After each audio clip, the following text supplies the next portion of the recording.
18 horas. Notícias de Manaus, Amazonas, Brasil e do mundo. Agora na Mix. 6 horas 2 minutos em Manaus. Boa noite pra você em 100,7. Você que vem na sintonia certa, continue aí. Estamos começando mais uma edição do programa 18 horas, eu e ela. Tamo junto, Carlão. Muito boa noite pra você sintonizado aqui em 100,7. Aquele salve especial pra você que nos acompanha ao vivo e em cores pelas redes sociais. No arroba 18 horas news. Boa noite, gente. Mix. Agora conferindo os destaques do programa 18 horas de hoje. O governo federal começou hoje, quinta-feira, a reformulação nas chefias da Polícia Federal e da Polícia Rodoviária Federal. E o Amazonas foi incluído nas mudanças dos superintendentes. Humberto Ramos Rodrigues agora responde pela Polícia Federal no estado. Manaus volta a aplicar a vacina Coronavac para crianças a partir de 3 anos. Vamos conhecer o projeto Psicólogo para Todos, que oferece atendimento gratuito aqui em Manaus. 6:03. Você no melhor Mix do Brasil. Esses e outros destaques de hoje, em quinta-feira, 19 de janeiro de 2023. Você confere aqui no melhor Mix do Brasil em mais uma edição do programa 18 horas até às 7 da noite. 18 horas. Olha só, em hoje, 19 de janeiro, faz exatamente 2 anos que a vacinação contra a Covid-19 começou para o público aqui no Amazonas. E nesses 2 anos já foram aplicadas 8.698.000 doses das vacinas contra a Covid. Nada menos que 84,7% da população amazonense já recebeu as 2 doses de vacina. 3.300.000 amazonenses receberam a primeira dose e 2.800.000 a segunda dose, Karime. Carlão, e foi justamente por conta da vacinação em massa que os números da Covid desabaram no estado. O Amazonas, né, gente, que chegou a registrar os maiores índices de morte e de infecções por Covid do mundo. Nosso estado, que passou por 2 colapsos no sistema de saúde, hoje vive em calmaria, né? Agora todos se sentem muito mais seguros depois das vacinas. Olha só, mas ainda todos lembram que antes da vacina era complicado, hein? A situação era o caos total. Unidades de saúde lotadas, gente morrendo por falta de atendimento nas portas dos hospitais e até falta de oxigênio. Mortos sendo enterrados em valas coletivas. Não havia remédio e a vacina era ainda apenas uma promessa. Infelizmente, né, Carlão? Muita gente morreu antes da vacina chegar por culpa das autoridades, que demoraram a providenciar o imunizante para a população.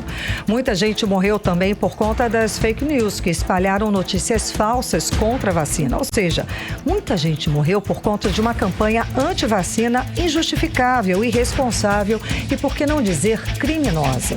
Karime, e graças à vacina, as mortes por Covid despencaram. Nesses 19 dias de 2023 não houve registro oficial de mortes. A última registrada pelo boletim da Fundação de Vigilância em Saúde foi no dia 25 de dezembro do ano passado. E ontem foram registrados apenas 33 novos casos, números muito abaixo se comparados com os de janeiro do ano de 2021. Ano passado, ano retrasado, quando tivemos o segundo colapso no sistema de saúde por conta da explosão dos casos graves, né, Karine? Lembra? Pô, terrível, né?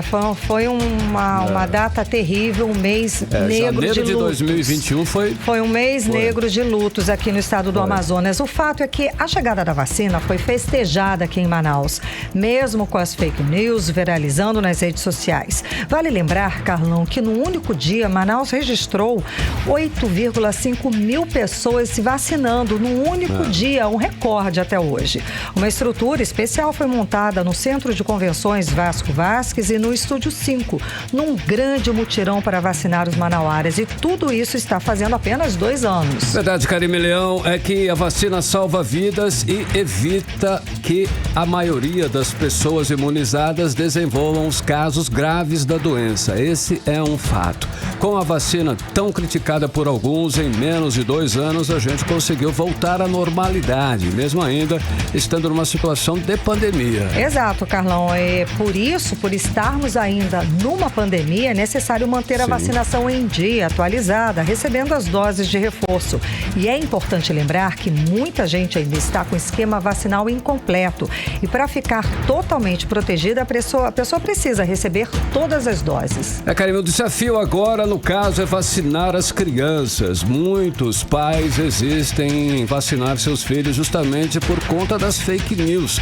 Inclusive, nós já falamos aqui, a vacina é segura e salva vidas. O resto é conversa fiada, é fake. Exato, Carlão. E a ministra da Saúde, Nízia Trindade, anunciou que a vacina Covid vai entrar no calendário regular do Programa Nacional de Imunização e que está previsto para fevereiro uma campanha nacional de vacinação contra a Covid, justamente para atender os que não estão com esquema vacinal completo. E aqui no Amazonas, aqui em Manaus, vai voltar a vacinação nos shoppings, gente, do dia 20 e o dia 21 de janeiro, de 1 da tarde até às 7 da noite, nos shoppings de Manaus. Mas essa vacinação é para pessoas com 18 anos ou mais, tá? O Shopping Manaus Via Norte, no Sumaúma Parque Shopping. Vão ser esses 2 pontos de vacinação nos shoppings.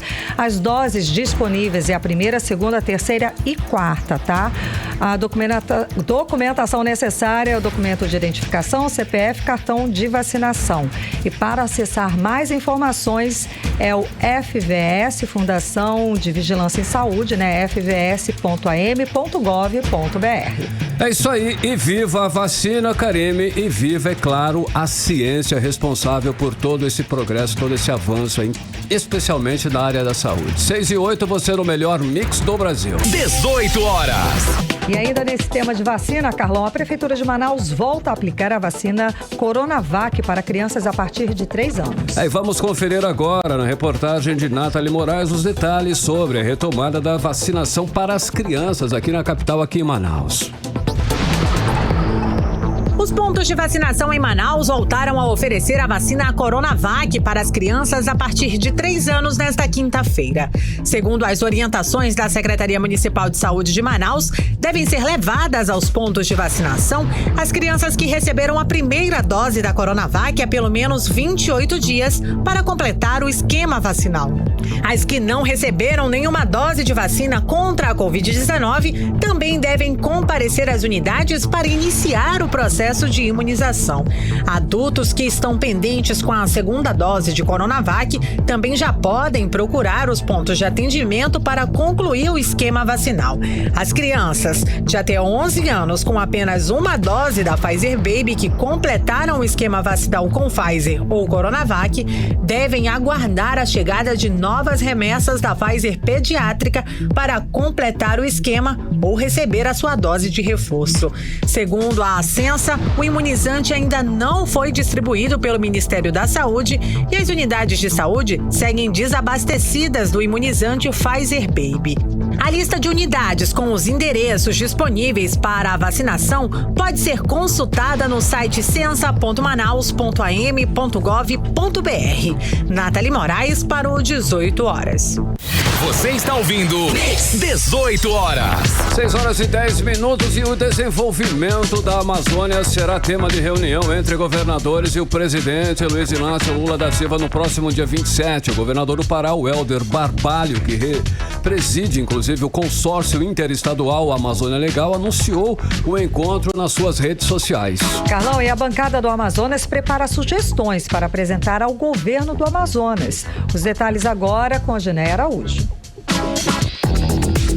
Logo após o ataque e depredação à sede dos 3 poderes em Brasília por bolsonaristas radicais, no último dia 8, o presidente Luiz Inácio Lula da Silva se reuniu com todos os governadores do país para pedir empenho de todos contra os atos antidemocráticos. Na ocasião, Lula anunciou que iria se reunir novamente com os governadores, porém, para saber quais as reivindicações deles. E essa reunião foi confirmada pelo governador do Pará e presidente do consórcio interestadual Amazônia Legal, Helder Barbalho, para o próximo dia 27, sexta-feira da semana que vem.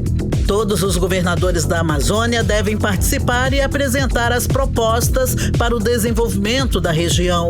O 18 Horas tentou saber com o governador Wilson Lima que propostas o Amazonas deve levar para o encontro com Lula, mas até o fechamento da reportagem, eles não enviaram resposta. Também procuramos alguns deputados federais para saber se a bancada do Amazonas pretende apresentar propostas ao governo, mas apenas o deputado federal Amon Mandel nos atendeu. Ele informou que o governador Wilson Lima se comprometeu com uma proposta sua para reformar o porto da cidade de Manaus. Um dos maiores problemas que nós temos em Manaus e no Amazonas é justamente quanto ao escoamento de recursos, e o nosso porto atualmente sofre com um atraso e uma defasagem estrutural que poderia ser resolvida se tivéssemos um projeto amplo encabeçado pelo governo do estado e também pelo governo federal, como fazem em alguns municípios do interior ou tentam fazer.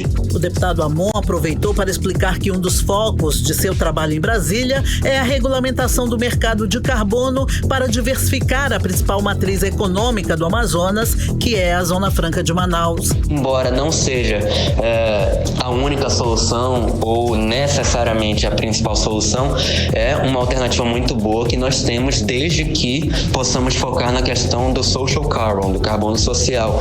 Ou seja, não basta gerar uma rentabilidade em cima da preservação da floresta, mas é preciso transferir parte desse dinheiro para a população na forma de benefícios, seja através da empregabilidade, da contratação de pessoas da mão de obra local para algum tipo de trabalho, ou através da transferência de recursos para os municípios, para que dessa forma os municípios ou o governo do estado possam fazer circular esse dinheiro na esfera pública e privada localmente. Odinei Araújo para o 18 Horas.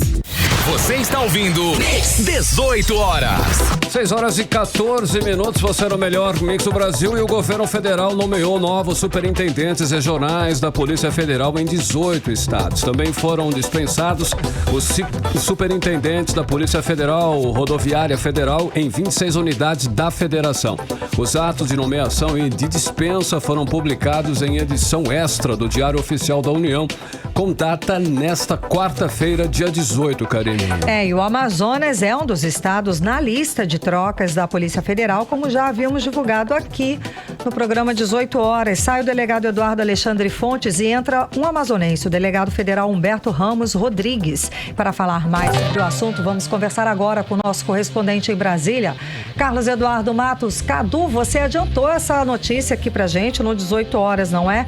E tá sendo aí uma troca em massa, não é, Cadu? Boa noite. Boa noite, Karime. Boa noite, Carlão. Boa noite, ouvintes do programa 18 Horas. Isso mesmo, adiantamos essa informação. Esse troca-troca e geral foi uma espécie de operação, Karime. O objetivo foi claro, acabar ou pelo menos diminuir bastante, consideravelmente, a influência da família Bolsonaro sobre o alto comando das polícias federal e rodoviária federal. Quem não se lembra, né, Karime, das manobras do ex-presidente Jair Bolsonaro, que para impedir o avanço de investigações que pudessem prejudicar a ele ou a família dele, tirava ali o superintendente para colocar um delegado amigo ou alguém da rede de confiança dos filhos dele, o Flávio Bolsonaro, o Eduardo e o Carlos Bolsonaro. Isso gerou um aparelhamento da Polícia Federal, Karime, que beneficiava os amigos e punia aqueles que não se deixavam levar pela influência bolsonarista. Em 4 anos, a corporação da Polícia Federal acabou ficando dividida, né? No caso da Polícia Rodoviária Federal, Karime, o aparelhamento contaminou quase 100% da corporação, porque Bolsonaro investiu pesado em benefícios, aumentou salários, pagou viagens, qualificação, cursos, pagou férias atrasadas, bonificações, enfim. O aparelhamento se deu pela valorização profissional, que acabou descambando para a parte política, né? A valorização tinha um condicionamento político. E Bolsonaro colocou no comando aqueles mais próximos, né? Entre eles o Silvio Ney Vasquez, o ex-diretor-geral da PRF, que coordenou aquele bloqueio nas estradas federais, impedindo muita gente de votar no segundo turno das eleições, principalmente nos estados da região Nordeste. E agora, Karime, o ministro da Justiça, Flávio Dino, privilegiou aqueles servidores que não se politizaram, que não se deixaram levar pelos encantos do bolsonarismo. Podiam até ser lavajatistas, eleitores de Jair Bolsonaro, mas não entraram nos grupos políticos. Essa é a questão. Então essa turma agora vai fazer parte do grupo de confiança de Lula, do ministro Fábio Dino, para contribuir com as diretrizes de segurança pública do novo governo. Na superintendência da PF do Amazonas, Karime, quem assume aí é o delegado Humberto Ramos, como você disse. Mas detalhe, ele é irmão do ex-deputado federal Marcelo Ramos, que embora ainda não faça parte do novo governo, tem sim um alinhamento político com o presidente Lula. Karime, falando ainda sobre influências bolsonaristas, sobre aparelhamento institucional, quem voltou a fritar foi o ministro da Defesa, José Múcio. Hoje a imprensa trouxe uma informação quentíssima de que ele, ao informar oficialmente o presidente da República sobre a invasão aos três poderes, naquele fatídico dia 8, teria pedido a Lula que assinasse ali de pronto uma GLO, uma garantia da lei e da ordem. Esse decreto presidencial autorizaria os militares a assumirem o comando de toda a segurança pública. Era tudo que os bolsonaristas radicais queriam naquele momento. A primeira-dama Janja, segundo essas informações, esses bastidores, ao ouvir a conversa de Lula com o ministro Múcio, alertou o presidente de que ali naquele momento se tratava de um golpe. Então essa notícia de bastidor acabou aumentando ainda mais a desconfiança sobre o ministro José Múcio de que ele estaria ao lado dos militares conspirando um golpe de Estado. Mas apesar de toda essa polêmica, Karime, Lula voltou a dizer que Múcio segue no governo. Karime, Carlão. Ricardo, olha só, o presidente Lula se reuniu com os reitores e prometeu tirar as universidades do obscurantismo. Isso parece até nome de época, né? Obscurantismo. Explica pra gente essa história, Cadu. Foi uma frase de efeito do presidente Lula, Carlão. Ele disse que após 4 anos de obscurantismo, finalmente as universidades e os institutos federais vão voltar para a luminosidade. Ele quis dizer que as instituições de ensino superior vão ter o reconhecimento do governo federal, que elas vão fazer parte da política pública de educação. A gente lembra que no governo passado, principalmente no ano passado, 2022, o Ministério da Economia tratou de fazer cortes na educação e na saúde para fazer manobras financeiras justamente em tempos de campanha. E essa reunião de hoje foi cheia, lotada, bastante concorrida. De um lado, reitores de universidades e de diretores de institutos federais, e de outro, o presidente Lula, o ministro da Educação, Camilo Santana, e a ministra da Ciência e Tecnologia, Luciana Santos. Os reitores e diretores apresentaram suas demandas, suas principais demandas, suas queixas, suas pautas, e o governo apresentou suas diretrizes. E juntos ali vão fazer um alinhamento de interesses. Quem participou dessa reunião, Carlão, foi o reitor da Universidade Federal do Amazonas, Silvio Puga. Ele disse que agora, com o novo governo, a meta vai ser investir na melhoria da estrutura da Universidade Federal do Amazonas e na licenciatura indígena. Então vamos ouvir os detalhes com o próprio reitor, que falou com a gente com exclusividade. A universidade, ela tem como projetos para o futuro, né, nós incrementarmos cada vez mais a questão da infraestrutura, que é uma questão importante. Nós temos obras em andamento na instituição e temos outras obras que ainda precisam ser licitadas, que são demandas importantes também nas nossas unidades acadêmicas, e vamos trabalhar fortemente uma pauta esse ano, que é a pauta da licenciatura indígena. Eu, inclusive, ainda em Brasília, me reuni com a ministra dos povos indígenas, Sônia Guajajara, levamos a nossa pauta, dialogamos com a ministra e entendemos que esse é um tema que faz parte da própria identidade da nossa instituição frente à nossa sociedade. 18 horas. A gente acompanhou a fala do reitor da Universidade Federal do Amazonas, Silvio Puga, a respeito do balanço desta reunião entre o presidente Lula e os reitores das universidades, não é, Cadu? Está otimista. Exatamente, isso que eu ia dizer, são duas palavras que resumiram essa reunião, expectativa e otimismo, né? Porque a gente sabe que o governo nesse momento não tem recurso, aí o orçamento está fechado e bastante apertado, mas o que fica é o otimismo, o compromisso fechado aí com as universidades de tentar promover, assegurar recursos para as coisas mais urgentes. Então, foi esse o compromisso firmado pelo presidente Lula. Falando nele, Karime, ele partiu, nesse discurso aí, ele falou com os reitores, ele partiu em defesa do FIES, o financiamento estudantil. O governo Bolsonaro, como medida de campanha política, no ano passado, ele fez um programa de anistia das dívidas. Ainda assim, ficou um rombo enorme aí de 5 bilhões de reais só de inadimplência. Mas aí o presidente Lula fez um discurso hoje um pouco ácido, minimizando esse prejuízo, saindo em defesa dos estudantes. Vamos ouvir o que ele disse. Não adianta me dizer, mas o FIES estava custando 5 bilhões, já tinha uma dívida de 5 bilhões. Não tem problema. Não tem problema. Porque no FIES, eu não sei se vocês se lembram, os estudantes não pagavam durante todo o período que estava estudando. Depois que ele parava de estudar, um outro período, do mesmo período que ele estudava, ele também fica sem pagar, ele passava a pagar depois. Mas vai dar o cano, não vai pagar. Isso é muito pouco a gente achar que não vai pagar. Ele não teve nem chance de provar se vai pagar, não. Ele nem arrumou emprego. Mas se o país tem tanta tolerância com os ricos que devem nesse país, por que a gente não tem a compreensão de que um jovem que se formou pode pagar sua dívida? O Brasil tem quase 2 trilhões de dívida que as pessoas não pagam. Pessoas que não pagam imposto de renda. E você sabe que quem sonega não é trabalhador, porque nele é descontado no olerite. O Brasil tem milhões de pessoas que dão cano na Previdência Social, que não pagam os impostos, e essa gente deve quase 2 trilhões de reais. E eu vou me incomodar com a dívida do estudante? Que tomou emprestado 10 mil reais, 12 mil reais para estudar, para se formar. Eu tenho certeza que na hora que esse jovem arrumar o emprego, ele vai cumprir com o compromisso dele de pagar sua dívida. 18 horas. A gente agora acompanhou a fala do presidente Luiz Inácio Lula da Silva a respeito da inadimplência dos estudantes que fazem parte aí do FIES, né? O Fundo de Financiamento Estudantil, CADU. A gente não está ali escutando, Cadu, só estamos...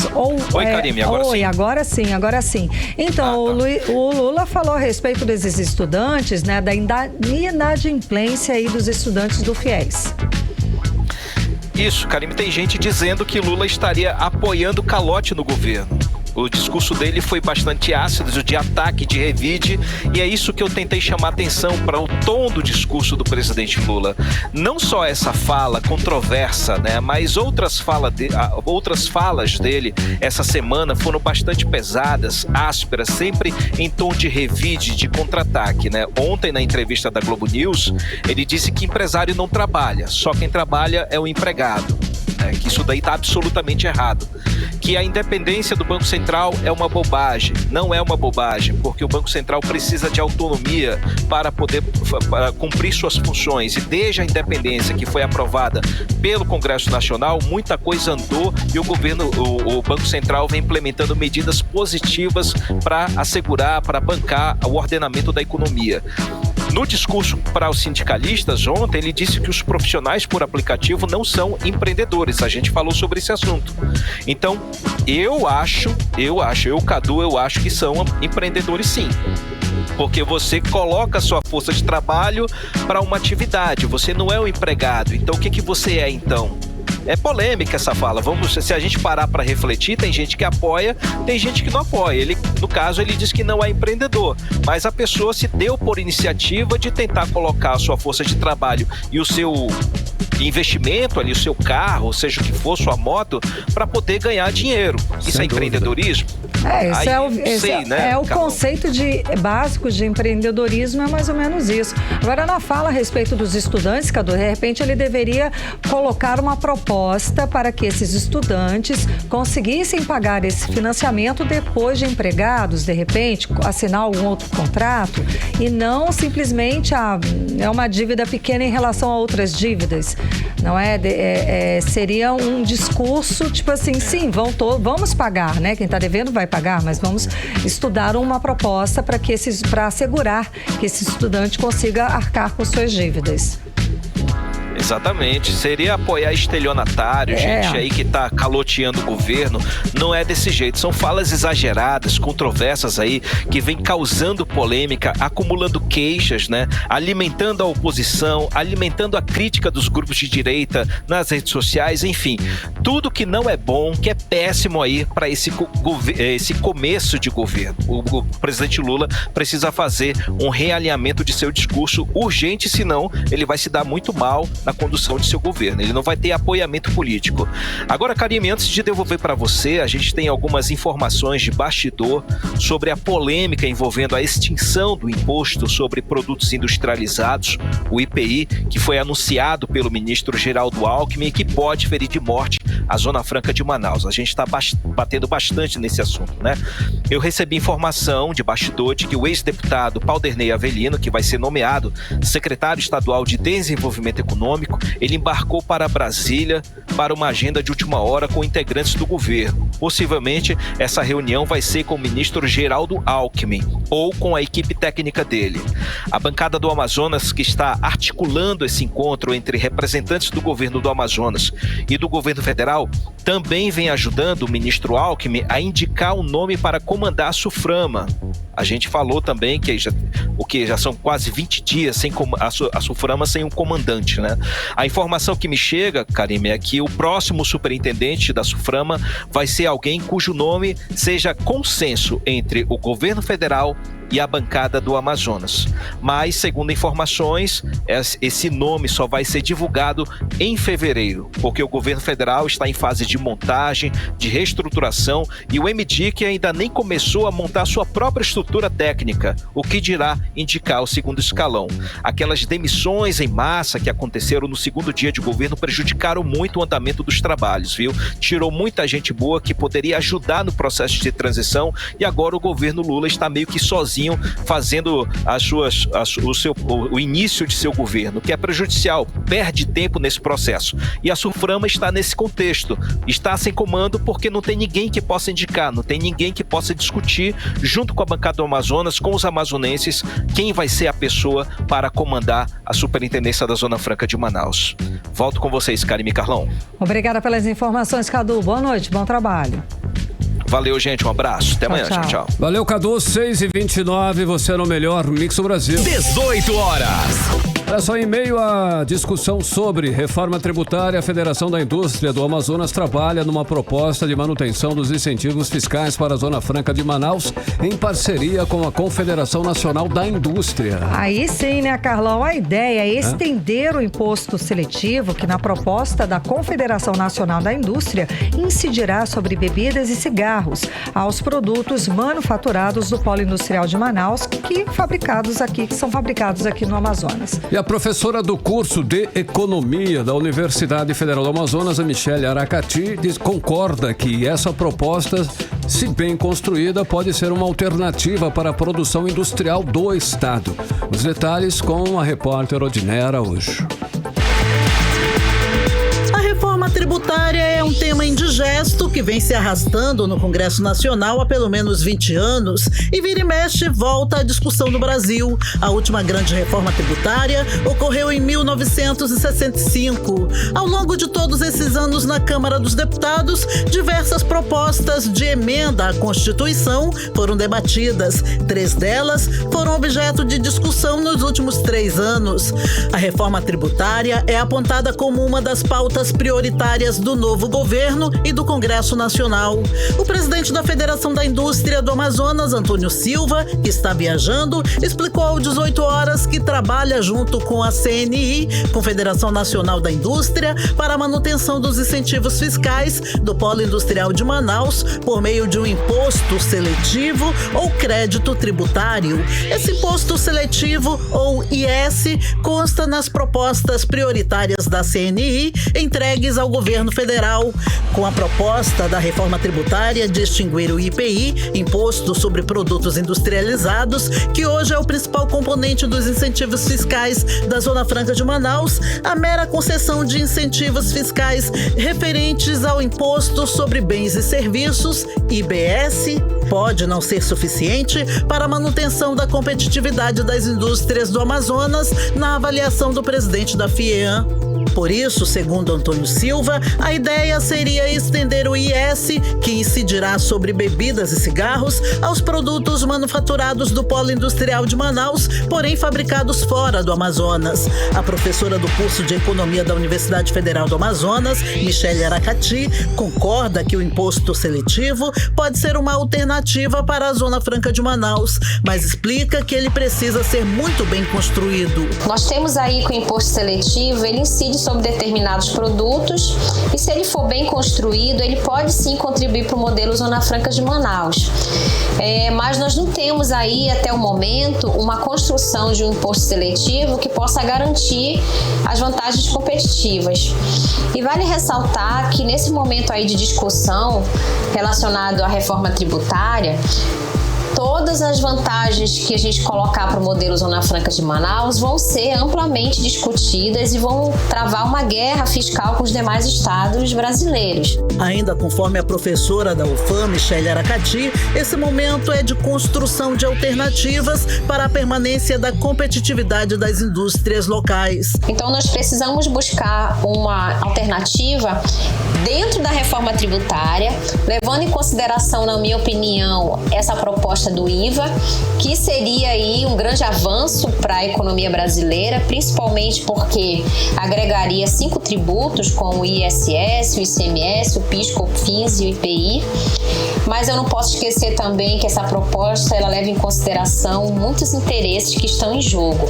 Já direcionando para uma alternativa, pensando aí justamente com base no IVA, seria muito interessante que os produtos fabricados na Zona Franca de Manaus pudessem ter uma alíquota menor que os produtos fabricados fora do Polo Industrial de Manaus. O IVA é o Imposto sobre Valor Agregado, uma espécie de imposto único que inclui 5 impostos entre federais, estaduais e municipais. Odneia Araújo para o 18 horas. Você está ouvindo 18 horas. Olha só, o período de matrícula para novos alunos da rede pública estadual de ensino começa amanhã. Amanhã é sexta-feira. O processo pode ser realizado de forma online pelo site. Anote aí em matriculas.am.gov.br. matriculas.am.gov.br. É preciso fazer logo porque o prazo termina na próxima segunda, dia 23, hein, Karine? Pois é, rapidinho, viu? As datas para as matrículas de novos alunos do ensino público do estado seguem o calendário de matrículas de 2023, que começou no dia 15 de dezembro de 2022, tá? Com o processo de rematrículas automáticas para quem já estava na rede pública. Agora a secretaria segue o cronograma com pedidos de transferência dos estudantes. Até hoje, quinta-feira, além da assistência com datas exclusivas para os alunos com deficiência. Lembrando que termina amanhã o período de inscrição para o sorteio das vagas para as creches municipais aqui de Manaus. A data foi prorrogada, tá? Terminava hoje. A medida foi necessária por causa da instabilidade no site das matrículas. Isso porque todo esse processo é feito exclusivamente no site, tá? Que é uma inscrição creche tudo junto.cmed.manaus.am.gov.br. E segundo relatos que recebemos aqui na redação, esse sistema continua instável e dificultando as inscrições. Olha aí, ao todo foram disponibilizadas 1.950 vagas para crianças de 1 a 3 anos para turmas do maternal 1, 2 6h03. De acordo com a Secretaria Municipal de Educação, a prioridade das vagas são para crianças que vivem com famílias de baixa renda e que o cadastro no CAD único esteja também regularizado. 6h35, você no melhor mix do Brasil. Mix. E daqui a pouco, aqui no 18 horas, a Justiça investiga a prática de preços abusivos cobrados pela empresa que administra o Roadway do Porto de Manaus. É o nosso assunto em instantes. 18 horas. 6h36, nós vamos conferir agora a previsão do tempo para amanhã, que já é sexta-feira amanhã, em tempo e temperatura para sexta com Karime Leão. Previsão do tempo. Na sexta, dia 19, a previsão é de sol com muitas nuvens durante o dia, período de nublado, é claro, com chuva a qualquer hora, segundo informações do Climatempo. A mínima prevista é de 23 graus, a máxima não deve passar dos 30 graus. As chances de chuva são de 90% e a umidade relativa do ar fica entre 64% e 95%. Mix. O Rio Negro subiu mais 9 centímetros de ontem para hoje, elevando o nível do rio no Porto de Manaus para 20 metros e 17 centímetros acima do nível do mar. 18 horas. Olha, o governo do estado, por meio da Secretaria de Cultura e Economia Criativa, lança a programação dos desfiles das escolas de samba que compõem o Carnaval de 2023. Já, é isso aí, já Carnaval, já Carlão. No Carnaval. As apresentações das escolas do grupo especial vão ser no dia 18 de fevereiro e as do grupo de acesso A e B nos dias 16 e 17 também de fevereiro, tá? O desfile acontece, é claro, lá no Sambódromo e a entrada é gratuita. De grátis. 6h37. Mix. Olha só, o Ministério Público Estadual abriu um inquérito para investigar a prática de preços abusivos cobrados pela empresa que administra o Roadway do Porto de Manaus, hein, Karime? Pois é, Carlão. O promotor de justiça Edson Queiroz Martins quer entender por que só se pode fazer pagamento no local com dinheiro em espécie. Vamos saber um pouco mais sobre essa situação que acontece aqui no Porto de Manaus com a repórter Nathalie Moraes.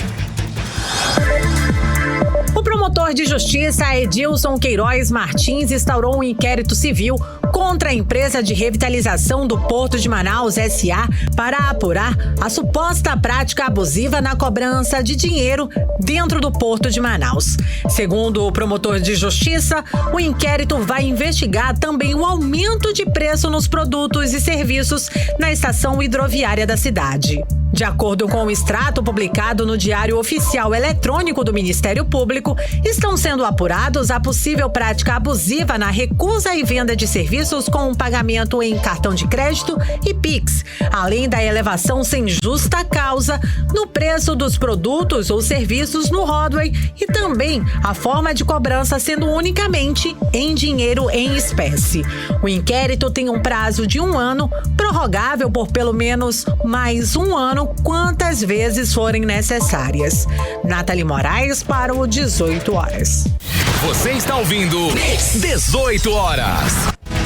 Muito bem, são 6h39. Daqui a pouco você confere aqui no 18 horas que o presidente Luiz Inácio Lula da Silva estabeleceu prazo de 7 anos para acabar com o desmatamento ilegal na Amazônia. Esse é o nosso assunto em instantes. Fique ligado. Mix. Entrevista do dia.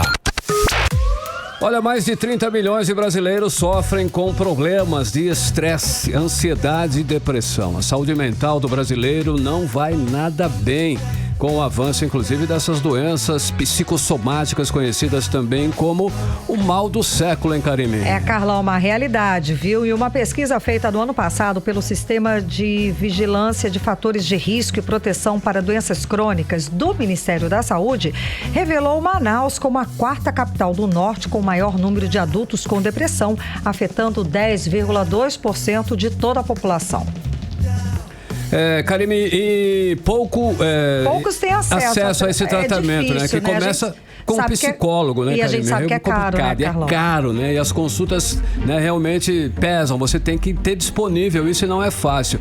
E no serviço público, a espera por uma consulta chega a demorar, inclusive, meses, hein, Karime? Pois é, Carlão. A novidade é a seguinte, é que um programa social quer romper com essas barreiras e facilitar o tratamento para todo mundo, tá? É o projeto Psicólogo para Todos, que oferece atendimento atendimento gratuito. E na entrevista de hoje, vamos conversar com o idealizador desse projeto, o psicólogo Eriton Viana, que está aqui nos estúdios da Rádio Mix, vai conversar com a gente. Muito boa noite, muito obrigada pela sua presença hoje aqui nos estúdios. Tudo bom? Tudo ótimo, eu que agradeço o convite. Adorei, tudo ótimo, né? Então você está bem, já está em dia, está em dia com a análise, está em dia, não está estressado? Não está estressado, ansioso. Eu estava até brincando, né? Aquele meme, né? Minha pálpebra tá tremendo, vou precisar de análise, meu Deus. Sim, com então, certeza. Como é que funciona o seu projeto? Bom, primeiro de tudo, muito obrigado pelo convite mais uma vez, né? Uma honra estar aqui para falar sobre esse lindo projeto, que é o Menino dos Meus Olhos, né? Iniciou-se em 2018, justamente com essa visão, né, que eu tive e com a grande demanda que foi surgindo na zona onde eu morava na época, né? Então a gente viu essa necessidade das pessoas buscarem esse apoio psicológico, só que as condições a gente sabe que nem todo mundo tem. Então a gente decidiu criar esse projeto, eu e mais um colega que não pôde estar aqui hoje, infelizmente, para acolher essas pessoas. O nome do colega? Lucas Tenório. Ah, vocês Lucas dois. Tenório. Ou seja, você identificou essa situação antes da pandemia. Sim, foi em 2018. Pois é, imagina agora. Com certeza. Então a gente teve um aumento bem significativo, né, na procura por atendimento psicológico e na época a gente decidiu abrir esse projeto, né? E como... Foi com a ajuda de outras pessoas. Certo, como é que funciona? Bom, o nosso projeto ele faz acolhimento a qualquer pessoa que esteja precisando de terapia, de acompanhamento psicológico. Então nós ofertamos o serviço, a qualidade do serviço é a mesma, mas a um valor bem acessível, digamos assim, né? Para as pessoas. Ah, tá. Aí tem que se inscrever, tem telefone? E, bom, funciona da seguinte maneira. O paciente ou o cliente entra em contato conosco, né? Pede as informações sobre localização, sobre os valores e a gente vai orientando pelo WhatsApp para que eles possam chegar até nós. Tá, então deixa logo o telefone do WhatsApp. Bom, 94 DDD 92 9473 5917. É o número para agendamento dessas consultas. Porque olha só, o número de pessoas com problemas de saúde mental aqui no nosso estado, aqui no Amazonas, eles já são preocupantes? Como é essa situação? Bom, a gente tem recebido, né, um índice muito grande de pessoas que buscam por apoio psicológico, né? Então, assim, a gente viu que teve sim realmente esse aumento. E é um pouco preocupante, né? Porque nem todo mundo tem essas condições para pagar uma terapia. Então a gente busca viabilizar isso da melhor forma possível, para que esse indivíduo chegue até nós para ter esse acompanhamento, né? E sem falar que o projeto ele não é só o acompanhamento psicológico. Então a gente busca ter essa visão um pouco mais ampla, né, para o indivíduo. Então, por exemplo, recentemente surgiu a grande necessidade dos pacientes em relação ao aprendizado. Então, a gente conseguiu associar o atendimento psicológico com aulas de reforço com acompanhamento psicopedagógico. Então, esse indivíduo chega conosco, a gente faz o atendimento psicológico, se houver a necessidade de encaminhamento para reforço, a gente já tem essa especialidade na própria sede e esse paciente passa por esse acompanhamento e fica sendo acompanhado, na verdade, por psicólogo e por professores. E durante a pandemia, como é que vocês conseguiram manter o serviço, esse acompanhamento? Na verdade, foi bem difícil, porque o projeto ele iniciou em 2018... E 2019 até que estava tudo bem, a gente começou numa comunidade muito carente. Então a gente tinha somente uma sala de atendimento pequena, onde a gente atendia somente aquele bairro. Depois o projeto deu uma parada por conta da pandemia, né? A gente não tinha local para atendimento. E aí conseguimos montar uma sede que fica localizada no centro da cidade.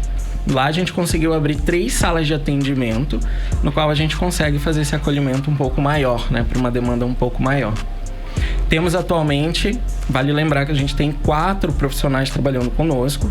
Então tem a Julie, tem a Bianca, o Lucas Tenório, que é meu parceiro, eu e mais 2 psiquiatras e mais uma professora de psicopedagoga. Uma equipe tanto, né, Carlão? Equipe maravilhosa. Carime, com relação à pandemia, você acha que ela pode ter causado aí um número de aumentos de sequelas, né, nesses pacientes? Esse grande número, né, de doenças, esse número elevado, tem a ver com a pandemia? Com certeza. A pandemia, ela, na verdade, ela foi uma alavanca, né, para tudo que já estava acontecendo. Então, a gente já tinha esse índice um pouco alto antes da pandemia, e a pandemia foi só um gatilho. Que piorou muito mais essa realidade, né? E como é que você está analisando esse meio que pós-pandemia?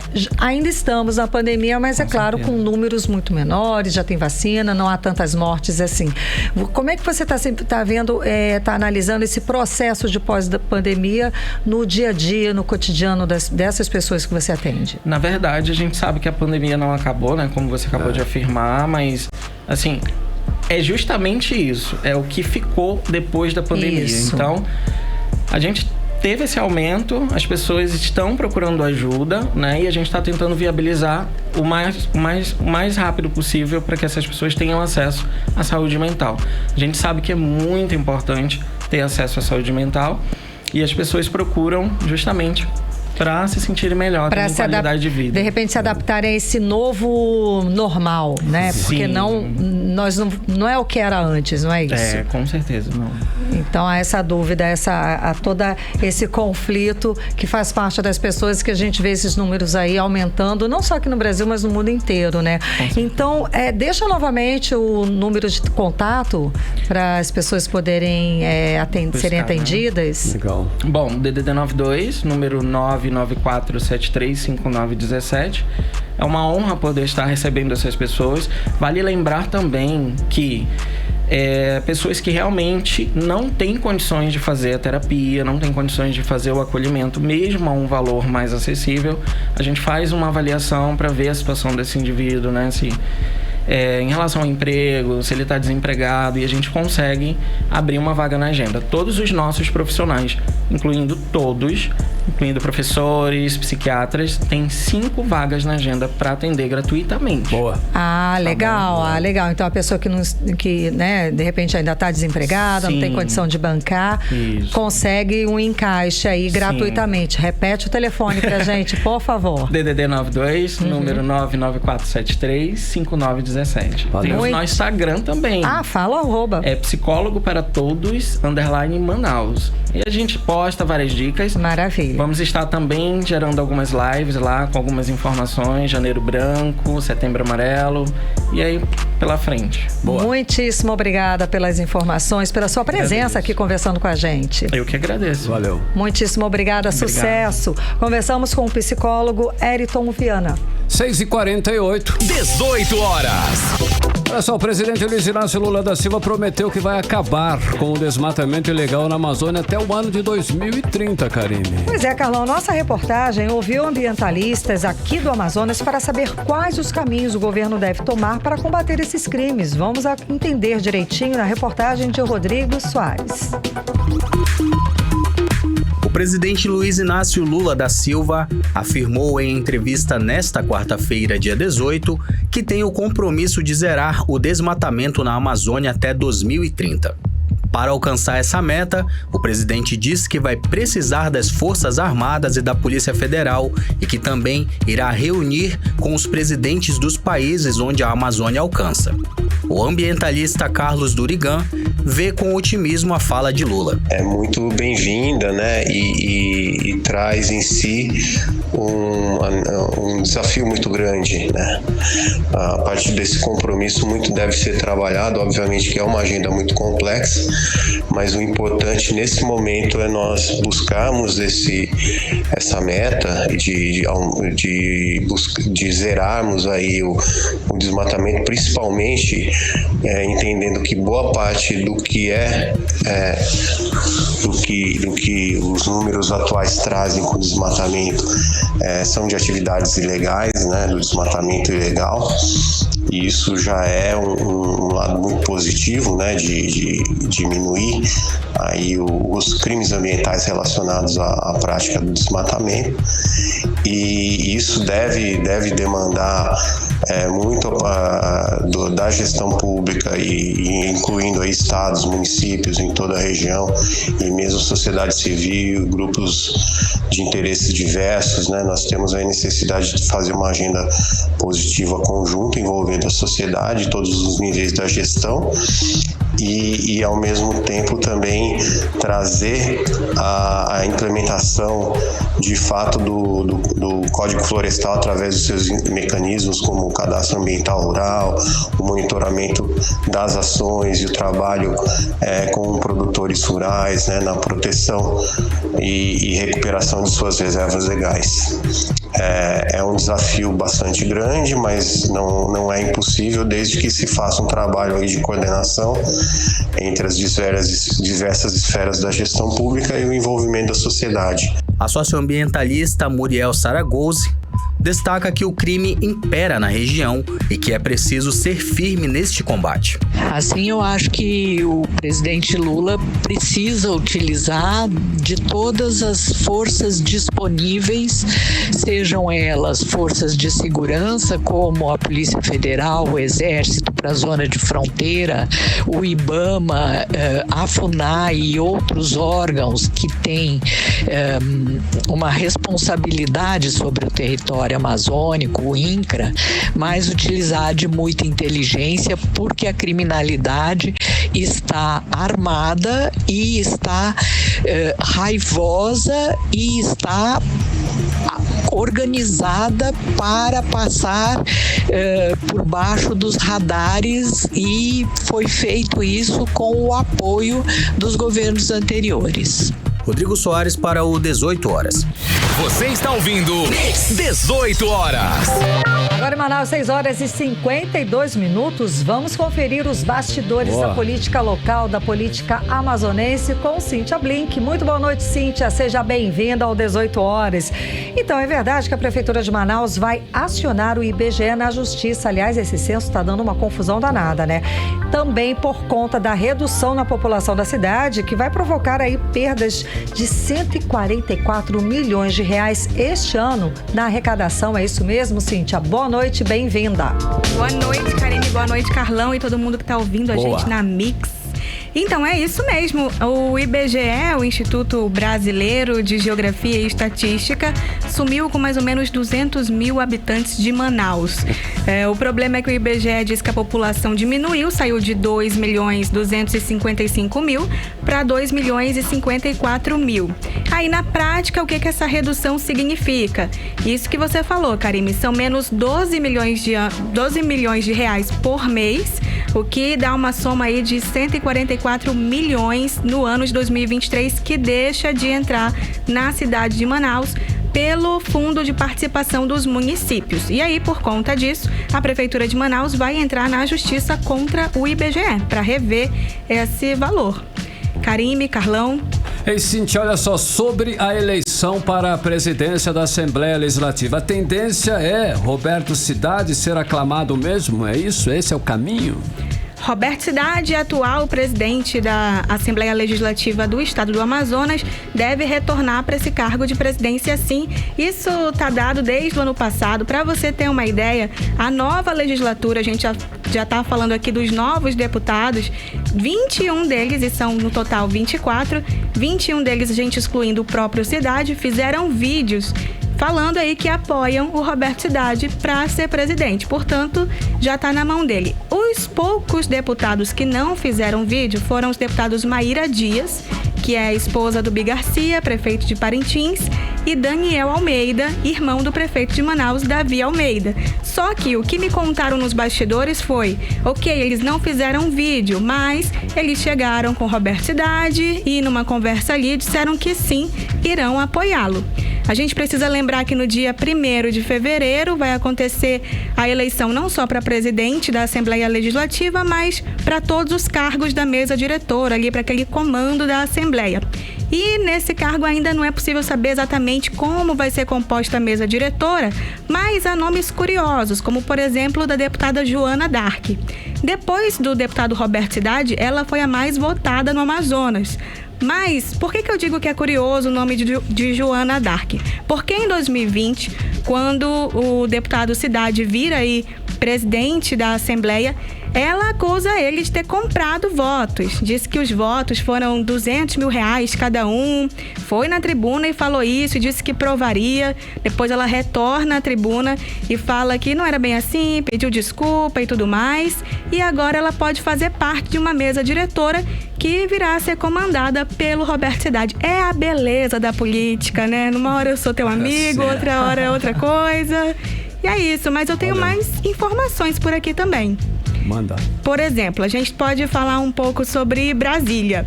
O governo Lula ele se comprometeu a entregar mais de 800 quilômetros de rodovias, o que é muito maravilhoso, né? Revitalizar, construir, sinalizar até abril, ou seja, 100 primeiros dias, que é sempre importante a gente ver o que foi feito aí nesse período. Maravilha. O problema é que aqui para o Amazonas não tem nada. A BR-319 não está nesse plano, mas o plano beneficia nossos vizinhos, como o Acre e Roraima. No Acre, no plano diz que a BR-364 vai receber melhorias, assim como a BR-432 lá de Roraima. Aí a gente tem que lembrar que aqui na BR-319 caíram 3 pontes, né? No rio Altais Mirim, pouco tempo depois a do rio Curuçá, e a terceira no Igarapé Cotia, que fica próximo ali ao município de Humaitá. Ou seja, vamos ficar na hora veja, né, Cíntia? É isso. Isso aí. Valeu, Cíntia. Obrigada pelas informações. Um beijo. Até amanhã. Tchau, tchau. 6h56, você no melhor mix do Brasil. 18 horas. Olha só, o bebê gigante que nasceu em Parintins nesta quarta-feira quebrou um recorde e é considerado o maior do Amazonas, segundo a Secretaria de Estado de Saúde. A criança nasceu pesando 7 quilos e 328 gramas e medindo 59 centímetros. Karime, foi cesárea. Não, foi exatamente. O mais importante é que foi cesárea, estão todos bem, o bebê e a mãe, tá todo mundo passando bem. Quem traz mais informações a respeito do assunto é a Nathalie Moraes. O nascimento de um bebê causou surpresa a uma família e aos profissionais de saúde. Estamos falando do maior bebê do estado do Amazonas, que nasceu na tarde desta quarta-feira no Hospital Padre Colombo da Diocese do município de Parintins, unidade conveniada à Secretaria de Estado de Saúde. O recém-nascido Anderson veio ao mundo com 7 quilos, 328 gramas e 59 centímetros de parto cesárea. O bebê é um recorde na rede de saúde do Amazonas, nascido com um peso acima do normal. O estado de saúde do bebê é estável e considerado um recém-nascido saudável. A mãe, Cleidiane Santos, é moradora do município de Parintins. Ela tem mais 5 filhos e estava com 40 semanas de gestação. Ela contou que o tamanho da criança a surpreendeu, mas que o sentimento de ver o seu bebê saudável foi indescritível. Não esperava essa surpresa dele. Eu contava que eu pensei que era 4 quilos, mas nasceu com esse quilo de 7 quilos e 300. E eu quero agradecer o Hospital Padre Colombo também, que a equipe daqui do hospital também me dando força, me ajudando super bem. Desde quando eu entrei aqui, se não fosse eles, eu não sei o que seria de mim. Então eu agradeço a cada um deles. A obstetra Artemísia Pessoa conta que a mãe já havia sido referenciada por algumas situações de risco durante o pré-natal. Mas a equipe, ao identificar a situação do caso de um bebê gigante, ofereceu uma atenção especial e humanizada para que Anderson nascesse da melhor forma possível e também comemora o sucesso do nascimento. Ele está recebendo uma assistência intensiva da equipe de neonatologia. Assim, a equipe de neonatologia agora é que está responsável, né, pelos cuidados. Até o momento, a gente só tem assim, alegria, satisfação e gratidão por ter dado tudo certo nesse caso, nessa situação de risco, né, que é uma situação rara também, que acabou surpreendendo a gente, porque a gente estava imaginando até um bebê em torno de 6 quilos, né, pela ultrassonografia, mas ele ainda superou essa expectativa. Agora, a família está pedindo ajuda porque será necessário renovar todo o enxoval de roupas para o bebê devido ao tamanho inesperado que a criança veio ao mundo. Os profissionais do hospital se uniram para arrecadar cestas básicas e um novo kit de enxoval. A urgência para a criança são fraldas extra G e roupas de bebê de 9 meses a 1 ano. Nathalie Moraes para o 18 horas. Você está ouvindo 18 horas.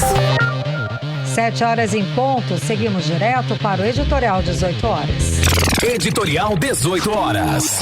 O endividamento das famílias brasileiras bateu recorde em 2022, o endividamento, e já alcança 77,9% das famílias, ou seja, quase 8 em cada 10. Os dados são de pesquisa divulgada hoje pela Confederação Nacional do Comércio de Bens, Serviços e Turismo, ACNC. O crescimento no percentual de famílias endividadas foi de 10% em relação a 2021. Como sempre, os principais vilões foram cartão de crédito, carnês e financiamento de carros. De cada 10 famílias, 3 atrasaram algum pagamento em 2022. A inadimplência também bateu recorde e chegou a 28,9%. Se nada for feito para melhorar a situação, a previsão é de queda no consumo e, por consequência, nos negócios, o que não é nada bom para a economia do país. 18 horas. 7-1, Karime, boa noite. Boa noite, obrigada pela companhia, um beijo e até amanhã. Continue bem, continue em 100,7 até amanhã. Você ouviu 18 horas. As notícias do Brasil e do mundo. De volta amanhã.